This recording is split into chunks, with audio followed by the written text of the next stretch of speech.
মাংসের জন্য কেউ যদি দরজায় থাকে দাঁড়িয়ে, প্লিজ দয়া করে আপনি দিবেন না তো তাড়িয়ে। দয়া করে আপনি একটু করবেন তাদের মেহেরবানি। ক্ষমতা যদি থাকতো তাদের, তাহলে তারাও তো দিত কুরবানি। আপনার বাইরের গেটটা একটু প্লিজ দয়া করে দিবেন খুলে। আপনিও একদিন গরিব ছিলেন, এটা তো যাবেন না ভুলে। গরিব তো নিয়ে আল্লাহ বানায়, এটা যাবে না ভুলে।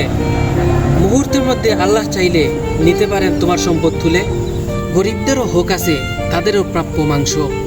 উল্টা পাল্টা করলে তুমি হয়ে যেতে পারো ধ্বংস। দুই এক টুকরা মাংস পেল, তাক না বেশ আর কম। তোমার পিছে দাঁড়িয়ে আছে তোমার আসল জম। অল্প হলেও হয়ে যাবে এক বেলার তরকারি, তাদের জন্য আসবে না তো কোনো অনুদান সরকারি। আল্লাহর জন্য কুরবানি করো, ভয় রাখো মনে। গরিবরা যদি কিছু না পায়, কি হবে তোমার ধনে? এক প্যাকেট মাংস যদি তোমার কাছে চায়, বাচ্চারা যদি কান্না করে, নিতে হবে তাহার দায়।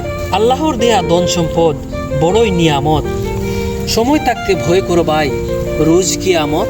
আল্লাহ তোমায় ধন দিয়েছে দেখার জন্য মন, গরিব দুঃখীদের সাহায্য করতে এখনই করো পণ। দান করিতে উজাড় করে খুলে দিও মন, আল্লাহ তাআলাই বাড়িয়ে দিবে তোমার সম্পদ ধন।